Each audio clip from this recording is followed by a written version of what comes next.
Welcome into Sports Around the Bar, your weekly sports talk show. I'm Jake, your bartender, and as always, I'm joined on center stool by my co-host, Drew, and we've got a lot of football to talk about today, Drew, don't we? We do. Hopefully all you guys are going to join in and help us talk about all these free agent moves, the combine, everything that's going on in the NFL, and then we'll talk a little bit maybe AAF when it comes down to the very end of it. We'll always mess up that acronym, always. Steve, good to see you, man. How's it going? Also, we're talking Antonio Brown, where he's going to wind up landing. We're talking about some combine winners and losers tonight. Like you said, we got franchise tags on tap as well. And then maybe we get to the AAF and Nick Foles if we have time for it. We'll see how long it runs because there's a lot to talk about, man. And it starts with Antonio Brown. What's going on, Shannon? How you doing, Shannon? Good to see you as well, Matthew. Obviously, guys, when we're talking about Antonio Brown, the leak came out, or whatever you want to call it. Adam Schefter reported that 3 teams so far have made inquiries about Antonio Brown, one of them being the Raiders, the Redskins, and my Titans in there. And let me tell you, one of those teams is not going to get him, and that is my Titans. We'll talk about that in a second, Drew. Out of these 3 teams, what do you see as the best landing spot for Antonio Brown? Neither. Yeah, go anywhere else? No, to be honest with you, I mean, there's a lot of teams out there that are going to be asking for him, asking what's going on, what's the cost, what's that. It's, to be honest with you, I don't think any of these teams are going to really be a matter of anything that's going to matter unless they can sign him to a long-term deal. Well, how long of a term deal do you need on a 31-year-old receiver? Let me ask you that. Also, Deo, good to see you, man. He says AB is going to focus on his fraud career. Well, he's already working on the mustache for it. I'm not sure if you saw that, but he has everything else going with black hair, and he dyed his mustache blonde. Did not look good, honestly. And then he's talking about, I need to be taken seriously. No one will take me seriously. Maybe shave that thing off your face, and that'll be the first step. I don't know about that. Who let this guy out of the house like that, Drew? Well, he doesn't need to be out of the house. He wants to be out of the house. I know. I get it, but come on, man. Like, you can't tell me this guy doesn't own a mirror or anything like that. Who looks at that and says, yeah, I look good with this? Well, I can tell you right now, Brendan thinks you look good with that haircut that you got finally. God. I know what y'all are thinking. Who's this tall drink of water back behind the bar? It's still me, Jake. Good to see you. But thank you guys anyway. Going back to Antonio Brown, if there was a team, and I'm him, that I want to go to, and you're gonna kill me for this, but I think I'd want to go to the Titans.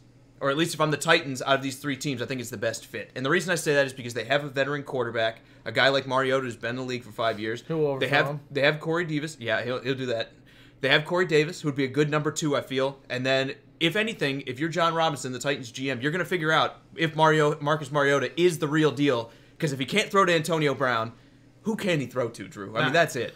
I mean, you're right. I mean, honestly, if the Redskins had Alex Smith coming back for 100%, we're talking about for sure the Redskins. I don't think there is, out of those 3 teams, that there would be another question mark between the Raiders, Redskins, and Titans. I would go to the Redskins. There's no doubt about it with Alex Smith there. But him not being there, I mean, yeah, they got Derek Carr for the Raiders, but that team is multi-years out. We're talking about multiple years. It's so far away. Before we get any further, we're going to do a little something different. Let's take a Jell-O shot.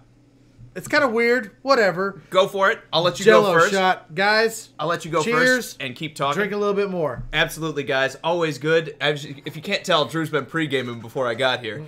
But anyway, going back to it, the comments really quick. Steve says, is his diva-ness worth it? And let me say this. As the Titans, I think that's the biggest reason why we're not going to get him. They're all about high-culture guys. They're all about guys that aren't going to make any problems in the media. They're not going to be outspoken. And what is the exact opposite of that?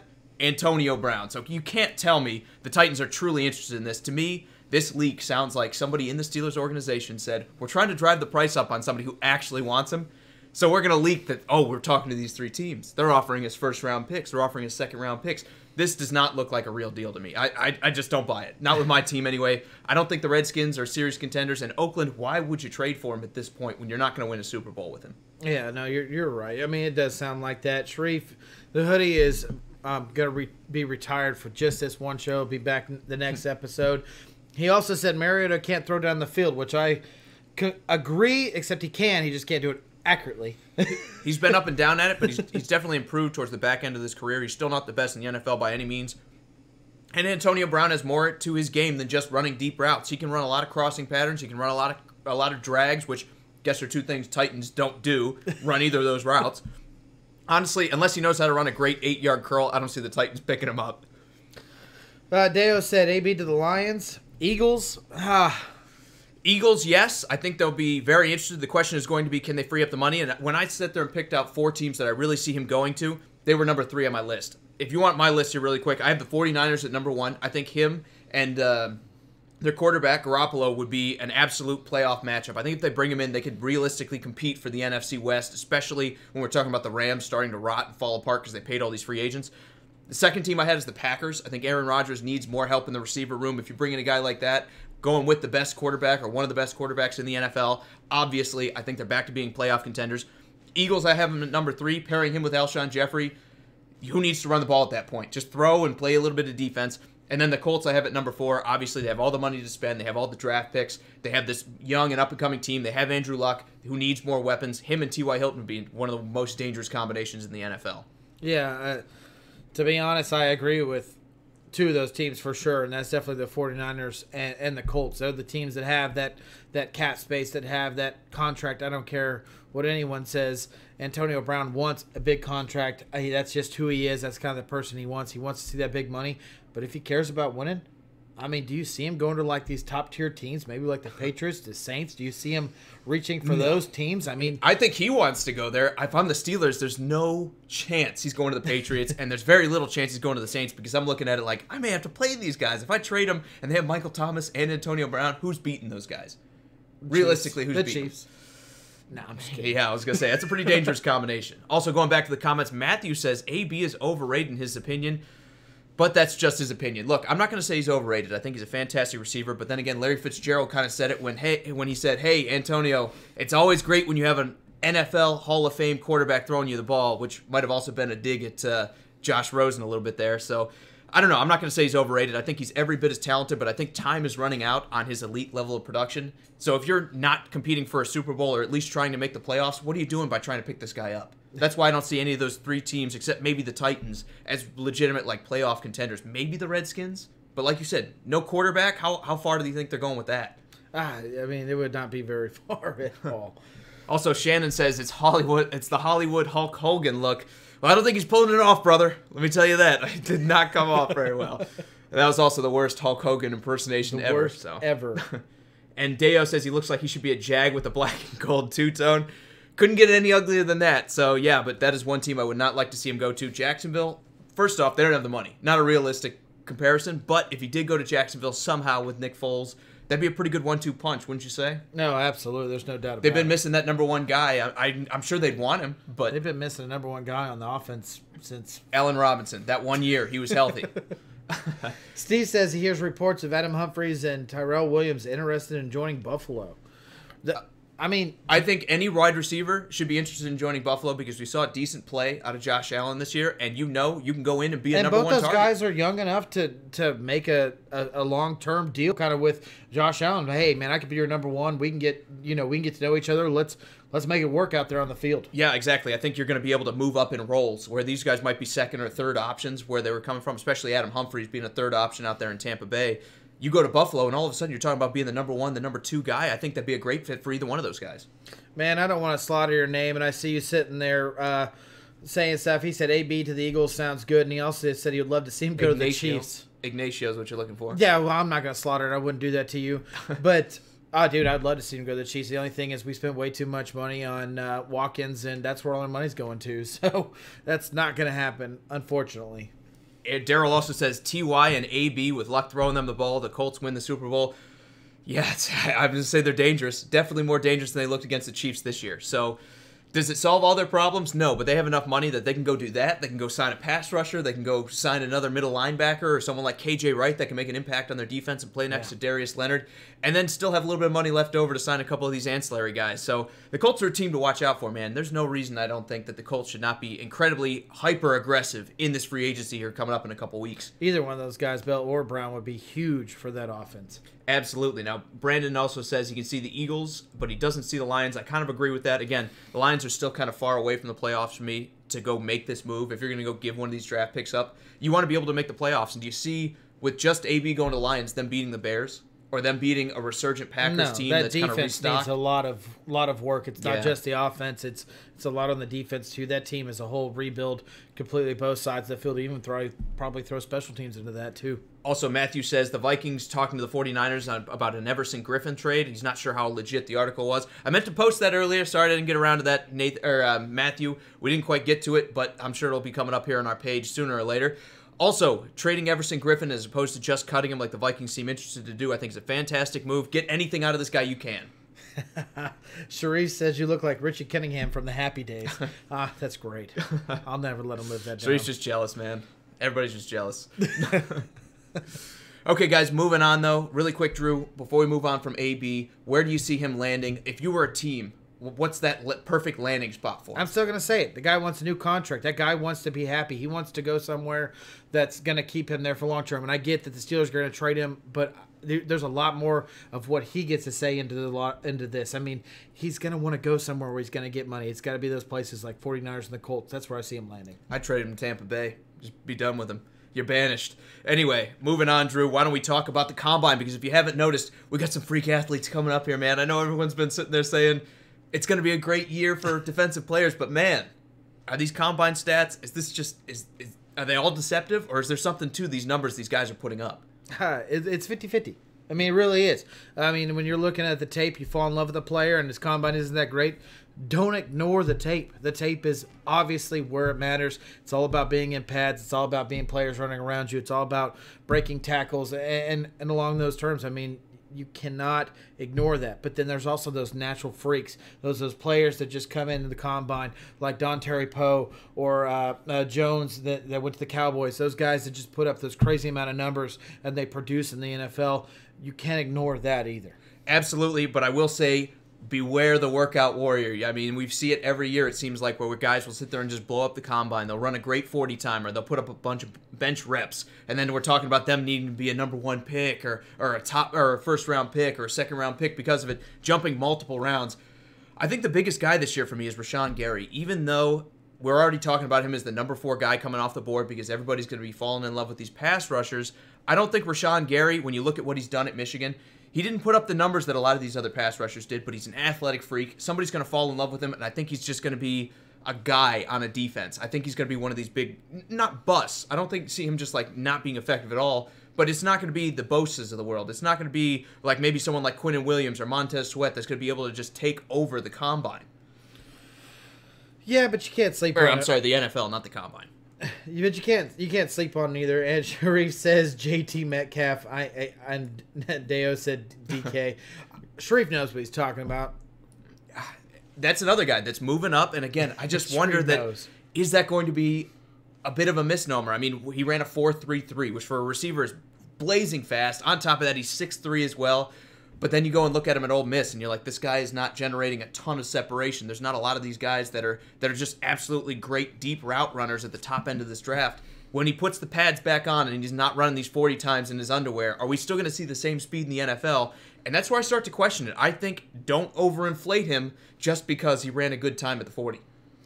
And it wasn't just that. I mean, he put up a great vertical jump. I think he did pretty well on the bench reps as well. Yeah, good agility drills. But then he really struggled at the 3-cone. He really struggled at stuff like that. It wasn't like he just dominated the Combine and then moved forward. He struggled at things and he succeeded at others.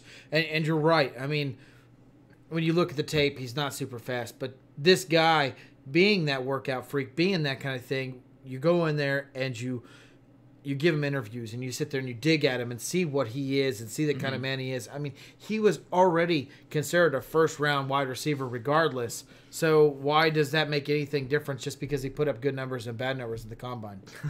Bees also says haircut and leather jacket. I'm looking like I'm straight out of the movie Grease. Yep, we're going to fly away in a T-Bird on the way out of here, so stick around for that. Anyway, going back to some of these other guys. Somebody I really want to talk about here is Montez Sweat. If you haven't seen it, he ran a 4.41 for a defensive lineman, Drew. This guy's 260 pounds, and he's moving faster than 21 of the 23 running backs in the draft. Again, is this all hype? Even before the Combine, we were talking about this guy sneaking into the top 10 even. Yeah. Or is this all just the culmination of one of the better prospects rising to the top here? To be honest with you, I was hoping he'd fall. I was hoping he'd fall to the Chiefs. I was hoping he'd fall to the Titans. If he fell to the Titans at 19 and we didn't take him, I mean, I'd be calling them up and say I need to be the GM. This is just a guy you want. This is a guy you want coming off the edge. Maybe he won't always break that tackle. Maybe he always won't be there. But one thing he'll do is he'll disrupt that pocket. He'll always make that pocket crash, which will make an NFL quarterback release the ball earlier than you want. If it's not right off the bat, it's going to happen. This guy has obviously shown that he can do that. He's shown it on tape, and now he's shown it in the combine with putting up numbers like that where he's just incredible. That he shouldn't do that at that kind of size. Absolutely. And before we move on to Montez Sweat, I do want to take a quick break to remind everybody we are going to be doing a fan mock draft here coming up. So if there's a team that you want to represent, that you want to play GM for, if you want to take your swing in the ring about this mock draft, let us know in the comments. Send us a message, however you want to contact us, because we still have a lot of open spots for that. I put out a post a couple days ago, didn't really go very far. Thank you, Facebook, is for awesome, that. Yeah. But anyway, if there's a team that you want to draft for, let us know, and we'll make sure we pencil you in for that. Sharif might want the Ravens. I don't know. You want the Browns. Yep. Put you down. Get you some Baker Mayfield. Get him this next big playmaker. Anyway, Drew, going back to Montez Sweat, again, this is one of those things I'm sitting there saying, pump the brakes. Don't fall in love with the guy yet. I liked him as a guy. He's a guy that rushes with power in college. He's a guy with great speed, great bend as well, very athletic. But I'm saying a 4.41 in his underwear is not going to show up on the field either. I still think it's still a misnomer for me. Don't sit there and say, this guy's as fast as Odell Beckham because he beat him in the 40 time. It's not the same thing running with your pads on. No, fall in love with that guy. Y'all fall in love with him? No, there's no doubt. You're right. He doesn't have pads on. But you don't run that speed at that size. You don't do it, man. That's just not... Absolutely. That's not natural. It's just like Don Terry Poe when he was doing it. That's not natural. You just go ahead and draft the guy, see if you can go ahead and make him a little bit better on the field, because the guy obviously loves football. He obviously is dedicated to being better. That's where that's coming from, to perform like that. But when you have that natural speed, man, I think of someone like, and he's not that big, but I think of like Dwight Freeney. I mean, Dwight Freeney just had that natural speed, and look what he did with the Indianapolis Colts. I mean, if that can happen with him, it'd be worth picking him up. Now, Bees also says D-line speed in the combine is fool's gold. And now there is a little bit of something to that. If you look at some of the best pass rushers, they're not the fastest guys there. They're the guys that get off the blocks the fastest, and that's a big part of it. But when you're looking at a guy like Montez Sweat that had no problem getting off of blocks in college, and then you see the speed on top of it, I mean, I don't blame these NFL GMs for falling in love with these guys. Also, Thomas is sitting there saying Columbus, Ohio is where they're producing all these players. I wouldn't say producing. You're definitely bringing them into Columbus before they go on to the NFL. But I agree with you, Thomas. There's going to be a lot of Ohio State guys up here, including a bunch of other guys that might go in the late rounds that I think might be some steals, like their D lineman, whose name I'm drawing a blank on right now. But look out for him. Anyway. I'm sorry. I'm reading comments. Thomas says, "Who Day is all me." I think we actually had someone that took them, didn't they? That was Thomas. Yeah. Oh, Thomas had the Bengals? Absolutely. He's already got that unlocked. All right, so Thomas got the Bengals unlocked. And Bees, you are not getting the Chiefs. Unfortunately, just let all you know, the Titans and the Chiefs picks are already spoken for. I don't know who they are. We'll give them up if you want them. No, we're not, Bees. No, we're not. Also, Sharif says the only soft spot he has for the Bills is Levi Wallace, the defensive back. I understand it. I don't understand the context, but I understand liking Levi Wallace. He also says Sweat is a mutant. He is. I agree with you, man. I don't know what that was. 260 pounds, moving at 4.4 speed. I wish I could move that fast. He runs faster than me. I get it. It's not football. It's not in pads. It's not with the player in front of you. But when you do break away, when you do make that quick move, can an offensive lineman, can they react to that kind of speed? Well, the biggest thing is if that was your only move, they could do it. There's enough guys with good footwork that will be able to take away just the speed rush. But he rushes with power, so you never know what's coming at you. He could bull rush you on a play. He could sit there and pull a spin move and get around you because he's agile as well. And then he could just beat you with speed. Look, I mean, the guy has a lot of talent. I think we're going to see him go in the top 10. After this performance, on top of his rising draft stock before all the combine and everything, I think the guy, and short of him just blowing up and having a drug problem or some run-in with the law or something like that, I think this kid is going to go in the top 10. Steve, we got you down as Buffalo. Don't worry, man. I wrote it down. We knew what you're talking about. No, you're right. But there is a lot of players out there that have done really well in the NFL, and they do have that one move. And when that one move is so dominant, it doesn't really matter who's in front of you. You can make it happen. I mean, don't get me wrong. You want to utilize and become a multiple style kind of pass rusher. But when you do have that top 10 tier kind of speed, it doesn't matter who you are. Another guy I want to talk about here, Drew. Quinnen Williams, 303 pounds, and the guy ran a 4.8. I mean, this guy was talked about as maybe the best player in the draft, but not going number one because he's a defensive tackle.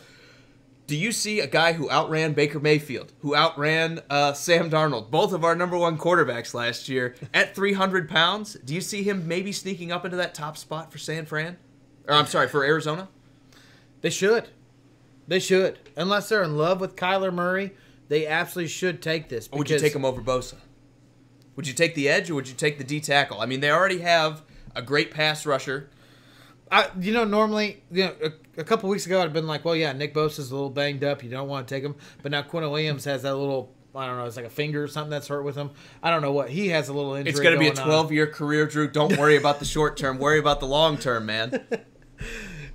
I don't know, man. To be honest with you, you kind of got your edge rusher. To get that kind of middle guy sitting there that can rush in the middle, Quinnen Williams is kind of that guy that just shines, that you kind of want to take him. Either way, 49ers will take whoever they don't take. Don't worry about that. Absolutely. And Sharif says this also looks to be a very deep draft, especially on the defensive side of the ball. I agree with that. I think even wide receiver might run a little deep. There's a lot of these guys that, I get it, we all fell in love with DK Metcalf when we saw that 4.33 on the board. But there's a lot of wide receivers in this group that are going to be great second-round receivers that are going to be coming off the board in the second round and making an instant impact on whatever team they land on. So I'm excited for this draft. I think this is going to be a better class than everyone talks about. Everyone's saying the running backs aren't as good. But I say you can find running backs all throughout the draft. I don't worry about that so much. I look at the receivers. I look at the defensive playmakers, like D tackles. Didn't mean to baptize you there, Drew. No, you're fine. Like the defensive tackles, like the defensive ends. And then we've got good cornerbacks like Greedy Williams and Byron Murphy at the top of the board, too.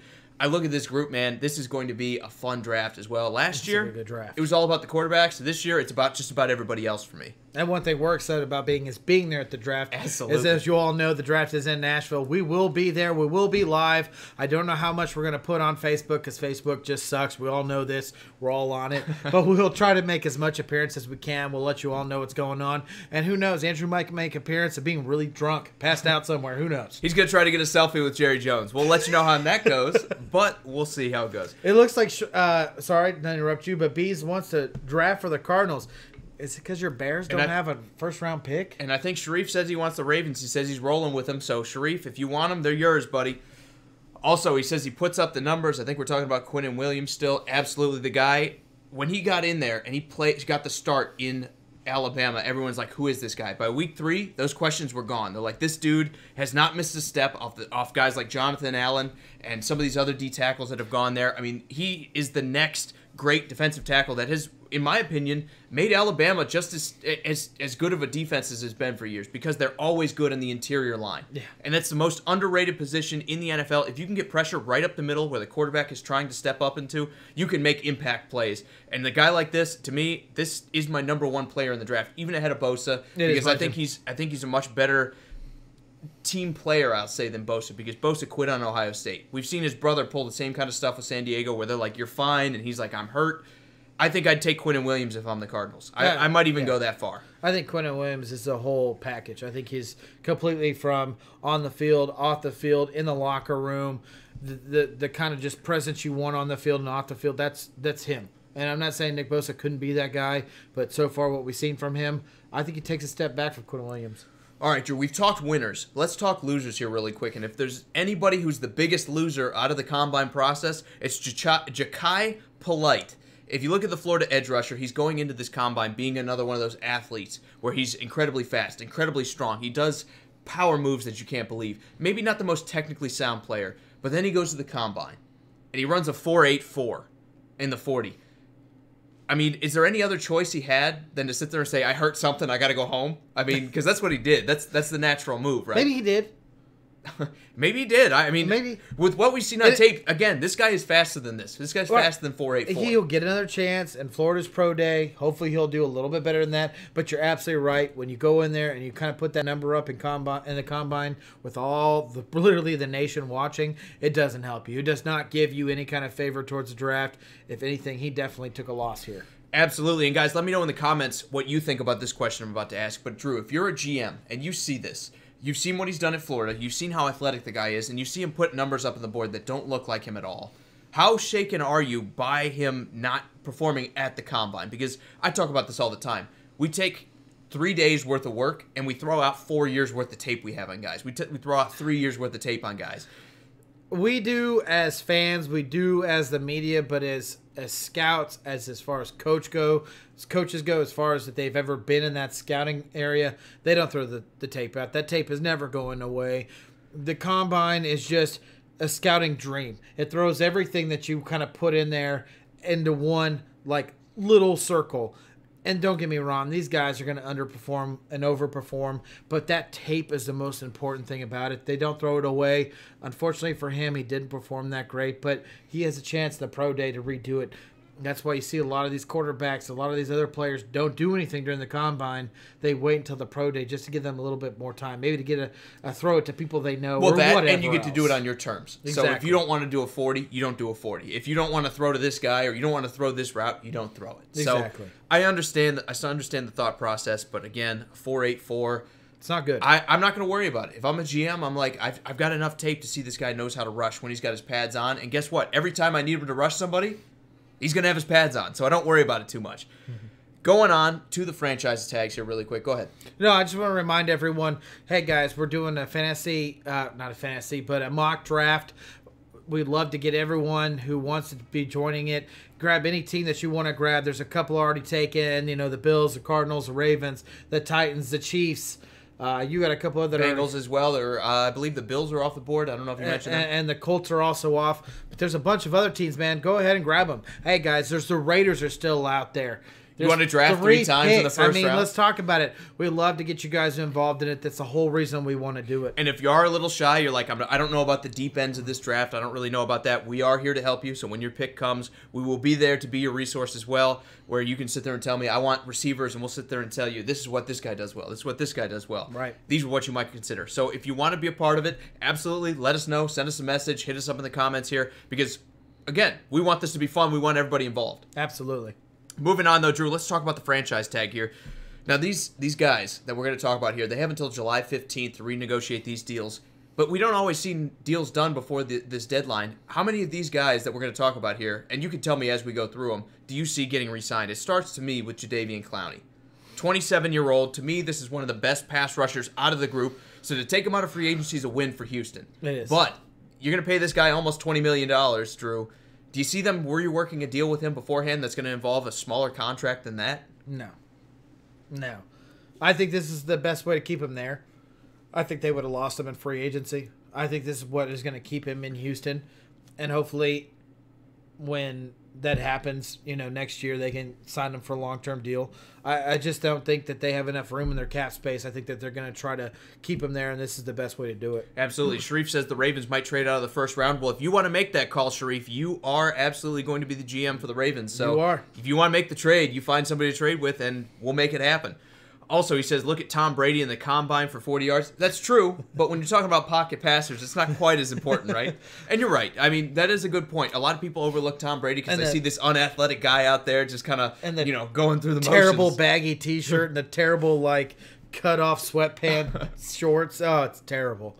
I can't believe that that's what would happen there. But, of course, back then, a lot of that wasn't televised to us. It's been just this last, maybe 6 or 7 years that the combine's truly been all televised to us. Absolutely. Now, Steve says Clowney's about to get paid.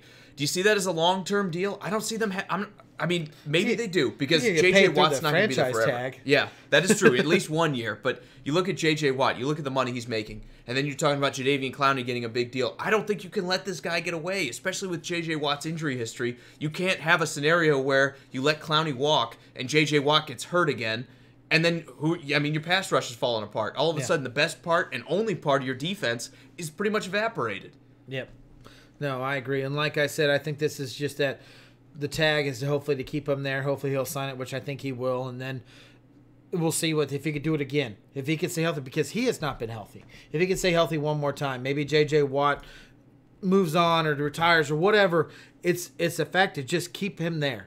Because they don't want to lose him. They realize he's important, but they just don't have the money to sign to a long-term deal just yet. And Sharif also says Clowney will not take a hometown discount. Drew, should he? Is my question. And I'm gonna answer my own question here. No. I I get it. You know, you haven't put up the pass rushing, but he's still one of the best defensive ends against the rush. He's still a #1 former pick in this draft, and he's still the future of the franchise at 27, as opposed to J.J. Watt, who's getting older and starting to get injured as well. I mean, we've seen dominant J.J. Watt, but those days seem almost behind him. If I'm Clowney, there's no reason I'm not going to sit there and hold the GM's feet to the fire here and say, I'm your future. You're going to pay me like that. Right. Will, thank you for the comment, man. We always appreciate it. We try to make a great show for all you guys. Absolutely. Going on to some of these other guys, Frank Clark, franchised by the Seahawks, in, according to you, unsurprising moves. You say I said that was dumb. I don't remember saying that, but... No, you didn't say it was dumb. You just didn't think it was going to happen. You thought he was going to move on, and I said, there's no way they're going to let their best pass rush move on. And, you know, maybe it's not the right move. Maybe that kind of hurts their cap a little bit because they are tight against the cap, and they have some linebackers that are looking for contracts as well that have made a long-term commitment towards the, you know, to the Seahawks. But I think this is the right move for this franchise because they cannot lose him because that was the best piece of their. And whether I said that in the past defense or not, I do agree right now that probably is the right move. When you look at a guy like Frank Clark, who's given you 1 year of great production, who's your best pass rusher this year, but up until now he hasn't really performed that well. He hasn't had the opportunity either, but he hasn't performed that well. You want to prove it here. You want another year to show me, like, hey, this is the norm, not just you had a flash in the pan year. And this is the best way to do it. Absolutely. I agree with you there. Now, does he sign the contract? I believe so, especially when you're only having 1 year worth of production. You're not a huge name like some of these guys like Clowney and DeMarcus Lawrence we're going to talk about here in a second. You almost have to sign it because if you don't and you hold out, they may not be able to trade you for that much. There may not be that many teams willing to go after you. Right. Also, DeMarcus Lawrence, franchised for a second year. Can the Cowboys get a deal done before July 15th? Or this is going to be a problem, I think. This is the team that hopes that they can get a deal done because this is a guy that I can see kind of holding out. And I don't think he's going to hold out like Bell did where it's the whole year, but I think it's a possibility. He might miss a few regular season games because this guy has proved it multiple years in a row. This guy is young enough to hold out and wait for another big contract. And that was the deal last year, right? Right. You had a great year's worth of production in the last year of your rookie deal, so we're going to franchise you. You're going to do well again, and then we'll pay you. Well, they franchised him. He did well. And they paid him. And they paid him, but not with that long-term contract that he was expecting. And probably should expect here, Drew. I would think so. I don't know. I was actually surprised by this news. I was kind of surprised that they couldn't come to a deal before this as well. You don't let a guy like DeMarcus Lawrence go. Not when the best thing about your team was your defense. Not when the best thing about your defense was DeMarcus Lawrence. You don't let a guy like this go. I understand they franchised him and they're going to hope to rework a deal, but they are going to have to get this man paid.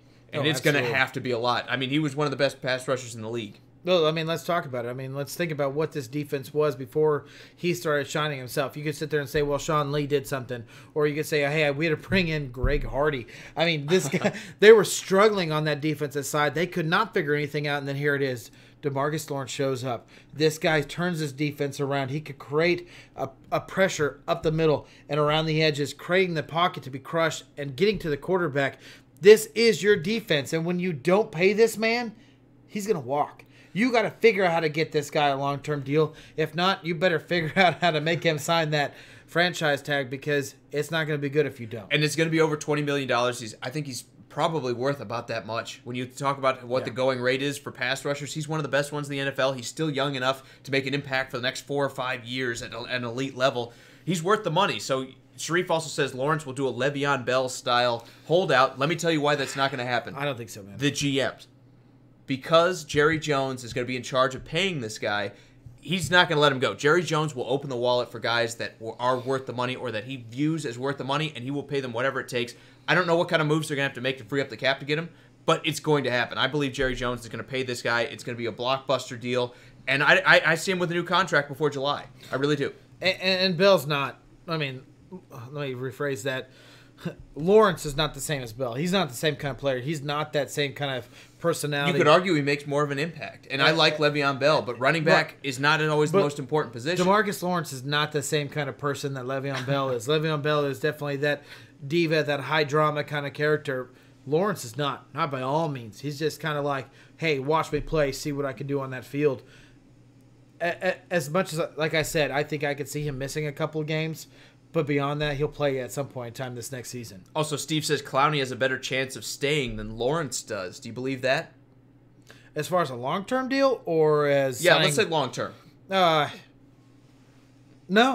Actually, I think Lawrence does. I think you know on the fact. I think Jerry Jones is gonna He's going to open up the wallet. He's going to pay this young pass rusher who's worth keeping around. And I saw a quote by him a couple days ago where he said, "I'm not worried about making another $1 billion. I'm worried about winning a Super Bowl." Right. Which to me says Jerry Jones will do whatever it takes, and he's going to look at DeMarcus Lawrence. He's going to say, "I need this guy because my defense is nowhere near the same without him." And he's going to go pay him $128 million to be a pass rusher. He's going to go beat Khalil Mack's contract. And another thing I think about, Clowney's been in the playoffs almost every year he's been in the league. He's kind of seen what Houston could do in the playoffs. This is kind of new for the Cowboys these last couple of years. So, and they got, they both got really young quarterbacks, but Houston's been there. Maybe Clowney's like, hey, I'm ready to move on. I'm ready to make money somewhere else and get another chance to go for a ring because Houston doesn't have it. Cowboys are kind of new with this whole playoff thing in these last couple of years. And maybe Lawrence wants to stick around and figure out what can happen. Absolutely. Now, the last guy I want to talk about here, Grady Jarrett, a defensive tackle for the Atlanta Falcons. This is a great move by me as well because defensive tackles are not going to get the same amount of money that defensive ends do. They're still going to give them $15 million. But when you talk about interior pass rush, I should say interior edge rush. Such a thing doesn't exist. Interior pass Chris rush. Jones. He's an absolute phenom for them. Without him, that defense, I can't even imagine what it would have looked like this year, Drew. This is the best move Atlanta could do. I like this move. I really hope they can get a long-term deal for this young guy. He absolutely deserves it. He is the staple point of that defense. And don't get me wrong, I talk about Deion Jones all the time about that defense. I love that linebacker. He's definitely the quarterback of it, but it doesn't go anywhere without Grady Jarrett being right there in the middle. I absolutely agree, man. I think that's a great move for Atlanta. $15 million is a cheap price to pay, especially if you can work a long-term deal with this guy. I know they were kind of having questions as to whether they can keep him with the money and everything, but this at least buys you some time. They need to figure it out. Exactly. And when you have a guy like this, you're bringing him back. You don't have to spend that draft pick like everybody's been projecting them, taking that defensive tackle in the first round. You can go linebacker. You can go corner especially, or you can go safety to try to buff up the rest of this defense and put a better product than we saw on the field last year. Absolutely. All right, Drew, I want to go on to one more rumor or almost done deal before a done deal. Nick Foles going to Jacksonville. Let's get your impressions here because the more we hear about this, the more it seems like it's already done. There have been those back channel deals where the agents kind of work with the team through intermediaries, and this already seems like it's done. Is this a good move? Is Jacksonville a playoff team again? No, it doesn't make them a playoff team. It's a great move for Nick Foles. He gets a chance to be the starter. He gets to be a chance to be the face of that franchise. He's going to a situation where that defense has the possibility of being good, just like the Eagles were. And it's great for him. But is it great for the organization? No, they're, again, up against the cap. They're going to have to draft. Can they sign their draft picks because the cap is so tight? Do they lose people on their defensive side that makes their defense so good? And does Nick Foles have the weapons around him? I mean, they have DJ Clark, but he didn't really perform last year. Maybe this young guy can find a new kind of like niche with Nick Foles, but they need to figure out something offensively to make Nick Foles worth bringing in. Absolutely, I agree with you. I think they're going to spend that first pick on a receiver. They're going to fall in love with DK Metcalf. Spoiler alert, on my mock draft coming up here later, short of them signing a big-time wide receiver or going out and breaking the bank and somehow finding a way to land it, Antonio Brown, which isn't going to happen. But if they do, I think they're going to go with offensive playmaker with their first pick. They need to get better on the offensive side of the ball. There's no argument there. They managed to rework a deal with Marcel Darius, so their defense is still somewhat intact. They got to go get guys that are going to be able to make plays. Otherwise, like you said, they wasted the money on the quarterback if you've put no one around there to throw to him. And everybody dogs Blake Bortles, and I do too, and it's fun to do it, right? But look at this. Look at what this man's been trying to throw to for these past 5 years. Nobody. I mean, slot receivers that haven't necessarily worked out. Even now, guys like Day-Day Westbrook, he's a decent player, but he's not a game winner. He's not a guy that's going to go sit there and guide you to the playoffs. They need weapons on the offensive side of the ball if they're going to go compete for an AFC championship again. There's a lot of mixed reviews in the comments here. Sharif says, Foles is a perfect fit. And Steve says, not even close. They need a lot of help. So it's a lot of mixed reviews with you guys. But you got to do something, right? You have to do something. And there needs to be a change. I don't dislike it, but at the same time, it's not perfect either. No, not at all, man. It's not. To me, I look at this deal. Nick Foles, from what a lot of comparisons I've heard, some people are saying he's going to look like Joe Flacco when you take his weapons away from him. And if that's the case, I'm happy as a Titans fan because I don't want to see Jacksonville win. But you can't go into the season saying we have Day-Day Westbrook, we have DJ Shark, who didn't really do much in year 2, and we have the Colts' former receiver, Dante Moncrief. Moncrief, yep. And say we're fine with that. You just can't do it. They need to add multiple weapons, in my opinion. They do. So just drafting a number 1 wide receiver doesn't solve everything either. You need to either bring out another free agent or spend a 3rd or a 4th round pick to bring 2 of these guys in here, because Nick Foles, as good as he was in the playoffs, had guys like Alshon Jeffrey. He had Zach Ertz. You don't have anyone near that kind of talent on Jacksonville. If this is going to work, you spent the money on the quarterback, now invest everywhere else. Yep. All right, Drew. Let's talk about one more franchise tag, and let's talk about one more possible release. Go ahead. In the NFL. We're talking about D Ford getting the franchise tag. Is that the right move the Kansas City Chiefs are making? Obviously, a long-term deal is coming with an issue. They're a little bit tight against that cap, especially if they're looking at signing some of these rookies they're going to be drafting this year. Is it smart? Well, let me rephrase it. With that news, they're also talking about releasing Justin Houston, creating a lot of cap space. They're talking about $7.4 million will create in that cap, because he's obviously guaranteed that a little bit of that money out of that $21.1 million in his contract. Is it worth signing this guy and releasing Houston to you? I would really love to see them rework a deal with Houston. You already have 2 good pass rushers. I don't think D Ford's the best out of the group still. I know you've sit there and said he's not a 10-sack-a-year guy anymore, but he hasn't been healthy. If you get a healthy year out of Justin Houston, you can win a Super Bowl. I mean, the Chiefs are already right there. I don't like to see talent leaving those Super Bowl-ready teams, especially like Justin Houston. I'm sitting there saying something must have gone on with this to make this that big of an impasse, where he's like, I won't take a pay cut, I won't rework with you, there's something going on. So I hate to say it, I hate to see it for the Chiefs. And I don't think D Ford is the best out of the 2. But if you have to keep one, you keep the young guy. They're doing the right thing here. You let go of the 31-year-old, and you keep the 26-year-old pass rusher when you have the choice. There's obviously something that happened here, because at some point in time, they went up to Justin Houston and said, we need you to take a pay cut, and he said no. And they're like, okay, well, we're going to trade you. And when they went out there and reached out to all these teams, everyone's like, this guy's not worth $21.1 million against our cap. And that's our issue as a Chiefs fans, where it's like, Justin, take a pay cut, man. Stay with the organization. What are you wanting now? You got a big contract. You got a bunch of guaranteed money. What do you want now? Don't you want a championship? And I get it. He wants to get paid. There's no doubt about it. But at the same time, this young man wants to also win. I call him young man because he is younger than me. But he also wants to get paid. But look at the teams that will possibly be winning a Super Bowl. I mean, you obviously got to bring up the Patriots. You obviously got to bring up the Saints. But are they looking to spend that kind of money in a pass rusher? Nah, stick with the Chiefs. Take a pay cut and try to go with a team that has a possibility of winning a Super Bowl. I agree with you, but different things motivate different guys. I mean, I think Justin Houston's all about the money, and this kind of shows it. He's not there for the championship. He's there to get paid, and if you win, hey, that's great too. So when you have a guy like that, sometimes you just got to wave goodbye, and I think this is the right time for him. On top of that, you're talking about D Ford getting franchised. To go back to your original point here, they're talking about trading him because they want to shift over to a 4-3. They said they're willing to listen to offers, which usually when you franchise a guy, sometimes he goes on that trade block, but when you're talking about a 26 or 27-year-old pass rusher like D Ford, is it the right move to trade him right away, Drew? Especially with Justin Houston departing? Because I worry about this Chiefs defense. The only good thing about this Chiefs defense were those 3 guys up front. Chris Jones, Justin Houston when he was healthy, and D Ford. And Steve Spagnuolo now? Okay, all right. But how many tackles is he going to get? You're right. I mean, it blows my mind. This is definitely a classic Chiefs moves. This is definitely exactly what this franchise has always done, where it's like, we have a chance of being great. We have a chance of doing something right. We have something going right in this direction. Time to mess it but up. Let's mess it all up real quick. Also, Steve says Justin Houston will go to Oakland. Let me tell you, that would be the most Oakland move I can imagine. Signing a guy at 31 and expecting to get his 26-year-old production. They've done it before. Exactly. You know who comes to mind? Justin Tuck.